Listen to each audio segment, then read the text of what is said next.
Sanctuary is the world in which the story of Diablo takes place. And it's the battleground for the souls of humanity and the fight between angels and demons. Sanctuary is a vast world, and there'll always be something new in every area, like hordes of enemies, safe haven towns, resources to gather, events, quests, and more. We wanted to bring Diablo IV artistically more back towards like Diablo II, the much darker style. It's very macabre. The artists and designers have had so much fun working on it, and it's just been a joy to create for us. How would the people of Sanctuary show their world? What kinds of art would they use to describe the world? One of the things we really wanted to do was make the game feel like a painting. Everything was built by a wonderful group of people who love Diablo as much as you do. We have 5 unique zones. Each of the regions has its own kind of flavor and ambient life. We take a lot of influence from what our concept artists give us, and I know they take a lot of influence from real life. There's Kegistan, which is the sort of desert. It's amazing with its sweeping sand dunes. Skazglen, which is inspired by Scotland. Fractured Peaks is inspired by the Carpathian Mountains. The Dry Steppes is sort of our mountainous desert region, and Hawazar is the swampy region of the south. Whether you're on a mount or on foot, it's a joy to go from one region to the next. Also, the region transitions are really beautiful and stunning to see. Making sure that it felt sort of geologically true was really important. If you walk from Fractured Peaks into Hawazar, you'll cross all of these waterfalls caused by snow melt. So you can actually see the snow melting in Fractured Peaks through waterfalls, entering into Hawazar and entering the large basin that fills Hawazar with all of the swamp water. We have all the different environments in the overworld, and we tried to make sure there was some parity with those in the dungeons. We have dungeons that are flooded, and there's like moss everywhere. It very much fits in with that Skazglen environment. Kegistan is all desert, so we have dungeons filled with sand. All the dungeons are particularly placed to make sure that they feel like this is a thing that could be in this part of the world. It fits here, it belongs here.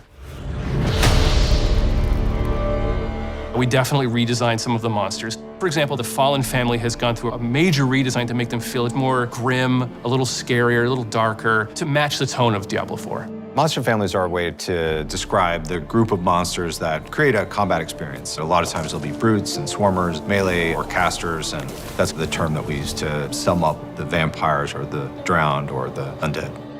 And all of them have unique abilities, but they all synchronize together. They bolster each other and improve how they work on the battlefield so that every time you fight a pack of, let's say, goatmen, it's always different.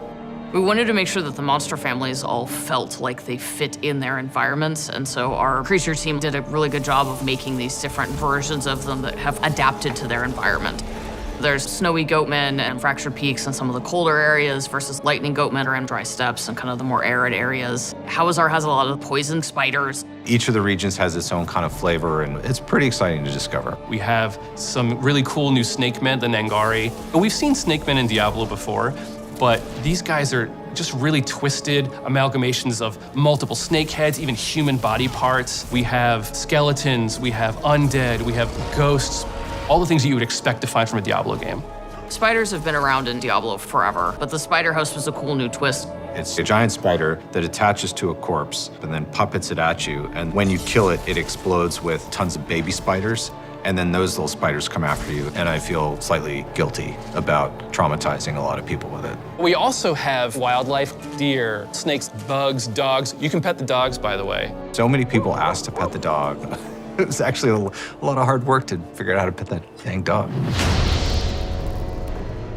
You have so many activities that you might run into. It could be a stronghold, it could be side quests. You might have key dungeons to do. There could be bounties to pick up.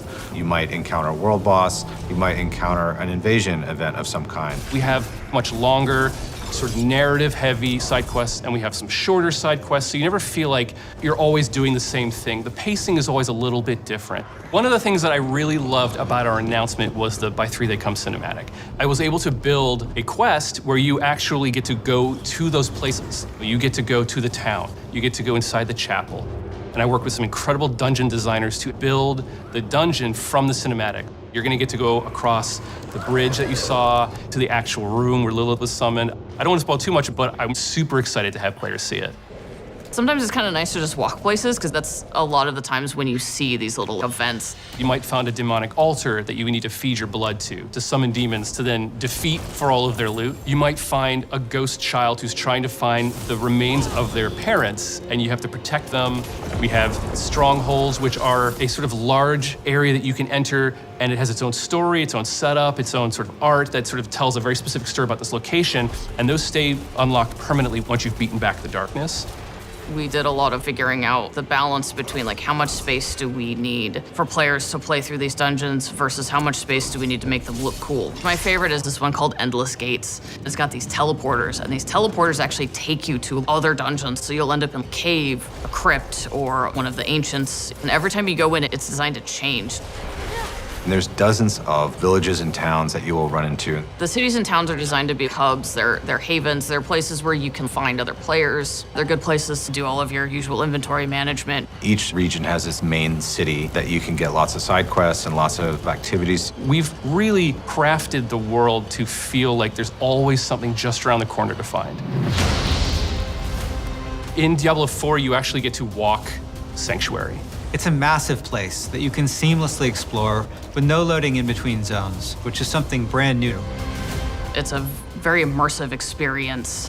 What I love about it is that you can go in a direction and you might be searching for a particular quest or an item, and you'll come across a stronghold that you haven't explored before. You'll come across dungeons that have legendary affixes, or you might discover a side quest that you didn't even know about that fills in some bit of lore that you actually were interested in. There's any number of things that can happen along the road to your destination, and that's what I love about having this vast space. There are tons of different types of events in the world.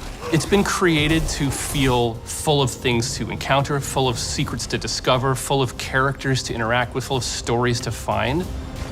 We have these altars to Lilith that if you can find them, they will give you a permanent buff to all of your characters across the game. There are tons of them hidden everywhere. We also have these massive world bosses that are so big the camera actually has to pull out even further. And you're gonna have an opportunity to fight these bosses with your friends or with strangers to take down these huge world bosses. And the team has done just an incredible job making Sanctuary a world worth exploring and a world worth investing yourself in.